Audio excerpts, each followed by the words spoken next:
നമസ്കാരം, ഞാൻ മൃണാൾ. 1000-ൽ കൂടുതൽ ബ്ലോഗുകൾ ഞാൻ ചെയ്തിട്ടുണ്ട്. ഇന്ന് വരെ എന്റെ നാട്ടിൽ നിന്ന് ഒന്നും ചെയ്യാൻ പറ്റിയിട്ടില്ല എന്നാണ് എന്റെ വിശ്വാസം. തൊട്ടടുത്ത് ചീമേനി ഒക്കെ ചെയ്തിട്ടുണ്ട്. ഇത് പടന്നയാണ്. എന്റെ അമ്മ പഠിച്ചത് MRHS പടന്നയിലാണ്, ഹൈസ്കൂള്. വീട്ടിൽ നിന്ന് ഭക്ഷണം കഴിക്കാനുള്ളൊരു ടെൻഡൻസിയാണ് നാട്ടിൽ വരുമ്പോൾ ഉണ്ടാവുക. മാത്രമല്ല, ഈ കഞ്ഞിഹാട്ടുമായിട്ട് ബന്ധപ്പെട്ട് ആലോചിക്കുന്ന സമയത്ത് വേറൊരു കഥയുണ്ട്. കഞ്ഞിഹാട്ടിൽ എബിൻ ജ്യൂസ് വന്നിട്ട് വീഡിയോ ചെയ്തിരുന്നു പണ്ട്, കുറെ കൊല്ലം മുമ്പ്. അപ്പൊ അന്ന് പോലും ആൾക്കാരെന്നോട് ഇത്രയും ദൂരെയുള്ള അയാൾ വന്നു, എന്നിട്ട് നിങ്ങളെന്താണ് ചെയ്യാത്തത്? അത് എബിൻ ജോസുമായിട്ട് ബന്ധപ്പെട്ടിട്ട് വേറൊരു കാര്യം കൂടെ ഇവിടെ. സോറി, ഇവിടെ നമുക്ക് വണ്ടി കൊണ്ടുവരാൻ ലേശം ബുദ്ധിമുട്ടുണ്ട്, അതുകൊണ്ടാണ് ഞാനൊന്ന് കോഷ്യസ് ആവുന്നത്. Right, okay.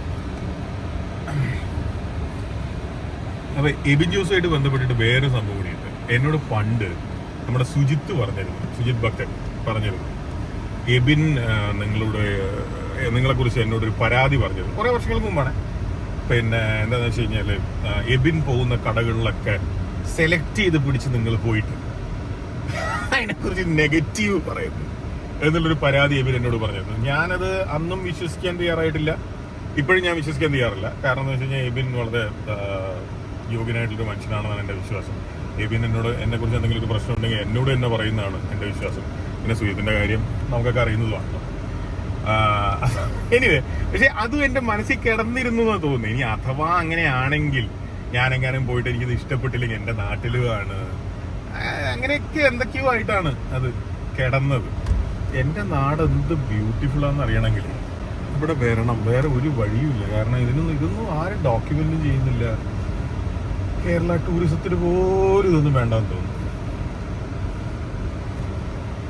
ആ ബേക്കൽ കോട്ടയൊക്കെ ഏത് കാലത്ത് മണ്ടിരുന്ന് ഷൂട്ട് ചെയ്തത്, എന്നിട്ട് അത് കാണാൻ പോലും ആൾക്കാരങ്ങനെ കാര്യമായിട്ട് വരുന്നില്ല. നമ്മുടെ നാട്ടിൽ നിന്നുള്ള ആൾക്കാർ തന്നെയാണ്. കഞ്ഞിയാട്ടിപ്പോ പടന്ന ടൗണിന്റെ ജസ്റ്റ് പടിഞ്ഞാറ് ഭാഗത്ത് കായലിന്റെ തീരത്താണ് ഈ കട. ഇന്ന് വർക്കിംഗ് ഡേ ആണ്, എന്നാലും ധാരാളം ആളുകൾ വന്നിട്ടുണ്ട്. ഭക്ഷണം കഴിച്ചു കഴിഞ്ഞ് നമുക്ക് കായലിന്റെ തീരത്ത് കാറ്റൊക്കെ കൊണ്ട് അങ്ങനെ നിൽക്കാം. ചൂട് കാലമാണ്, എന്നാലും രസമാണ് അവിടെ നിൽക്കാൻ. കഞ്ഞിയുടെ കൂടെ കൂന്തൽ, കല്ലുമ്മക്കായ, കക്ക, ചെമ്മീൻ, അങ്ങനെ പലതും ഉണ്ട്. കായലിൽ നിന്ന് പിടിച്ച ഫ്രഷ് മീനുണ്ട്. ഒരു പ്രശ്നം എന്താണെന്ന് വെച്ചാൽ, നമ്മൾ 1-2 പേരാണെങ്കിൽ വലിയ മീനാണ്, തിന്ന് തീർക്കാൻ നമ്മൾ ലേശം പാടുപെടും. നല്ല മസാലയൊക്കെ ഇട്ടിട്ട് അപ്പം പൊരിച്ചു തരും. മീനിന് വലുപ്പമുണ്ട്, അത് മാത്രമാണ് ഒരു കുഴപ്പം. ഇതിന് ഞങ്ങളുടെ നാട്ടിൽ നരമ്പൻ എന്ന് പറയും. ഓക്കെ, എൻ്റെ വീട്ടിൽ ഞങ്ങൾക്കെല്ലാം ഭയങ്കര ഇഷ്ടമുള്ള സാധനം. അപ്പോൾ ഞാൻ ഇതെൻ്റെ കേരളത്തിൻ്റെ കുറച്ച് തെക്ക് ഭാഗത്തുള്ളൊരു ഫ്രണ്ടിന് ഒരു ദിവസം ഓഫർ ചെയ്തപ്പോൾ അയാൾ പറഞ്ഞു, ഇല്ല അത് നമ്മൾ കഴിക്കില്ല കേട്ടോ. എന്ത് പറ്റി? അലർജിയോ? ഇത് അലർജി വെജിറ്റബിളാണ്, സിമ്പിൾ സാധനം.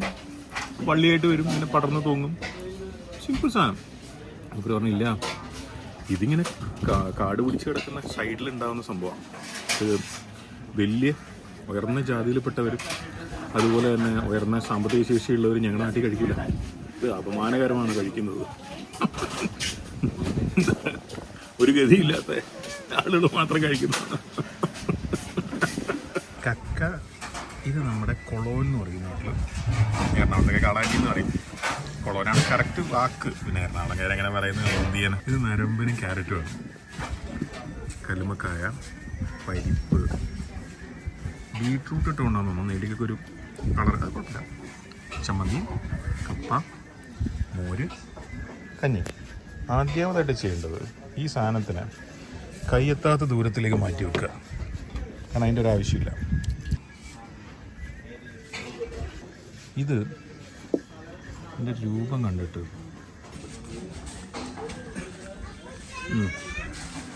പ്രതീക്ഷിച്ച പോലെ തന്നെ തേങ്ങാപ്പീര മാത്രമാണ്. തേങ്ങ അങ്ങനെ ഒരു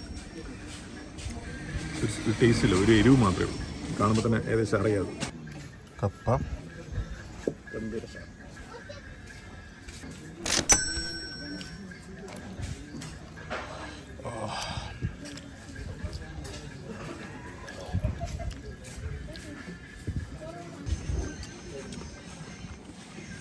റിയൽ സാധാ ഉപ്പിടാത്ത കഞ്ഞി.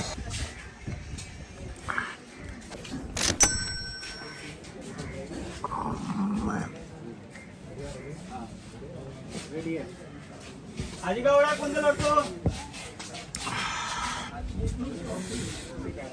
നിങ്ങളിവിടെ ഒന്ന് കഞ്ഞി കുടിച്ചില്ലെങ്കിലും കുഴപ്പമില്ല, നിങ്ങളിവിടെ ഒന്ന് മോര് കുടിക്കണം. നാരകത്തിൻ്റെ ഇല ഇട്ടിട്ടുണ്ടെന്നാണ് എൻ്റെ വിശ്വാസം. ചെറിയൊരു കുളം കഴിക്കാറുണ്ട്.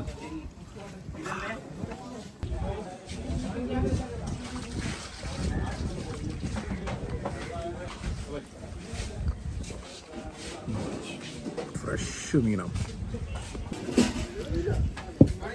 എരിവുണ്ട്.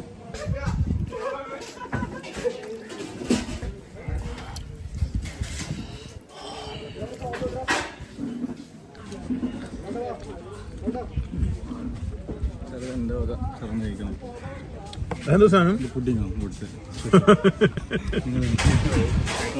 Thank you. ഇവിടെ കഴിക്കാൻ വന്ന കേട്ടോ അല്ലേ? കഴിക്കാൻ പറ്റില്ല. ഇവിടെ ഒരത്ഭുതമില്ല, നല്ല സിമ്പിളാണ്.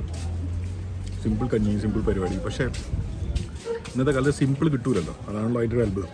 ഇത് 300 റുപ്യയുടെ കല്ലുമ്മക്കായാണ്.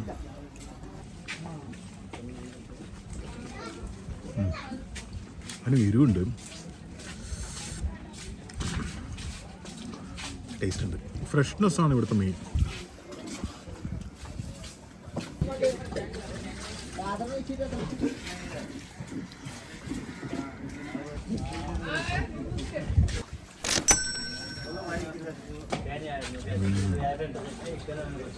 ഒരു സിമ്പിൾ കഞ്ഞിക്കടയിൽ പോലും ജോലി ചെയ്യാൻ മലയാളികളെ കിട്ടാതായല്ലേ.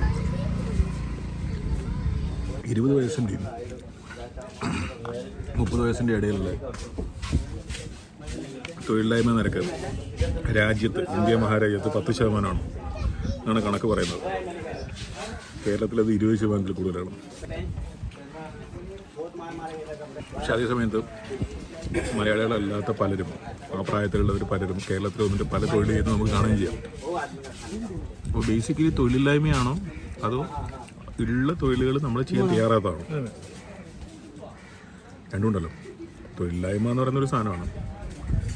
തൊഴിലുണ്ട്, പക്ഷെ അത് ചെയ്യാൻ നമ്മൾ തയ്യാറല്ല. അങ്ങനെയുണ്ടല്ലോ, ആണോ? തന്ന സ്ഥിതിക്ക് പിഴിയണമല്ലോ. പഴങ്കഞ്ഞി ഉണ്ടാവാറുണ്ട്. പഴങ്കഞ്ഞി ഉണ്ടാക്കും. പഴങ്കഞ്ഞി പണിക്കാർ കുറച്ച് നേരത്തെ കുറച്ച് ആളുണ്ടായതുകൊണ്ട്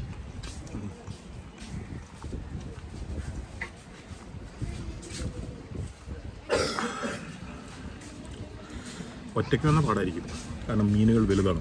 ഇങ്ങനൊരു പൊരിച്ച മീൻ ഈ കാനഡയിലൊക്കെയുള്ള തണുപ്പത്തിരുന്ന് കാണുമ്പോൾ എന്തായിരിക്കും ഒരു അവസ്ഥ? ജാനേമൻ സിനിമയിൽ ബേസിൽ ഫിറോസ് ചുട്ടിപ്പാറയുടെ വീഡിയോ കണ്ടിട്ട് സംസാരിച്ചുകൊണ്ട് ഭക്ഷണം കഴിക്കുന്നില്ലേ? തലയോടടുക്കും തോറും മീനിൻ്റെ ടേസ്റ്റ് കൂടും. സംശയമുണ്ടെങ്കിൽ കുട്ടനാട്ടുകാരോട് ചോദിച്ചാൽ അവർ പറഞ്ഞുതരും. ഈ മലബാറിലെ പൊയ്യാപ്പിള സൽക്കാരത്തിന് മീനിൻ്റെ ഏറ്റവും നല്ല പീസാണ് പൊയ്യാപ്പിളക്ക് കൊടുക്കുക. പൊയ്യാപ്പിളയുടെ കൂടിയിരിക്കുക അളിയന്മാരൊക്കെയാണ്. അപ്പോൾ തലയുടെ കഷ്ണം അവരെടുക്കും, വാലിൻ്റെ കഷ്ണം പൊയ്യാപ്പിളക്ക് കൊടുക്കും. അലിഞ്ഞു പോവുക. അപ്പോൾ മലബാറിൽ ഈ വാലിൻ്റെ കഷ്ണമാണ് നല്ല കഷ്ണം എന്നുള്ളൊരു ധാരണയുണ്ട്. അങ്ങനെ നോക്കുമ്പോൾ മലബാറത്തോടെ എടുക്കുമ്പോൾ ടേസ്റ്റ് കൂടും.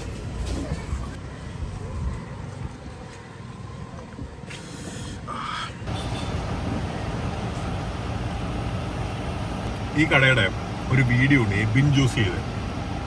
അപ്പം അതിൽ എൻ്റെ ഓർമ്മ ശരിയാണെങ്കിൽ ഒരു ഡ്രോൺ ഷോട്ട് ഉണ്ട്. അപ്പം അന്നത്തെ ആ ഒരു സമയത്ത് എബിൻ ഈ ഭാഗത്തൊക്കെ വന്നിട്ട് എൻ്റെ കുറച്ച് വീഡിയോസ് ചെയ്തിരുന്നു. അപ്പം ഞാനിങ്ങനെ ഭയങ്കരമായിട്ട് ആഗ്രഹിക്കുകയായിരുന്നു എൻ്റെ നാടിൻ്റെ ബ്യൂട്ടി ഒരുപാട് പേര് കാണുമല്ലോ. പക്ഷെ എന്നിട്ടും ഇങ്ങോട്ടൊന്നുമുള്ള ടൂറിസം ഒന്നും ഭയങ്കരമായിട്ട് കൂടിയിട്ടൊന്നുമില്ല. എബിൻ്റെ ആ വീഡിയോസ് ലക്ഷക്കണക്കിന് ആൾക്കാർ കണ്ടിട്ടുണ്ട് കേട്ടോ. ആക്ച്വലി ഈ നാടിൻ്റെ ബ്യൂട്ടി എന്ന് പറയുന്നത് അതൊന്നും എക്സ്പ്ലോർ ചെയ്തിട്ടില്ല. എന്ന് വെച്ചാൽ ഇത് ആലപ്പുഴയായിട്ട് നമ്മൾ മത്സരിക്കാം അങ്ങനെയൊന്നും അല്ല കേട്ടോ. ഭയങ്കര രസമാണ് ഇവിടെ, സോ ബ്യൂട്ടിഫുൾ. അന്ന് ആ ഡ്രോൺ ഷോട്ടൊക്കെ കണ്ടിട്ട് ഞാൻ വിചാരിച്ചിരുന്നു ആരെങ്കിലൊക്കെ വണ്ടി വിളിച്ച് വരുമായിരിക്കും. പക്ഷെ എന്താ, ഇവിടെ ഇപ്പൊ കണ്ടതിൽ മാക്സിമം വണ്ടി വിളിച്ച് വന്ന ആള് കാഞ്ഞങ്ങാട് നിന്ന് വന്ന ആളാണ്, 10 കിലോമീറ്റർ അപ്പുറത്തുനിന്ന്.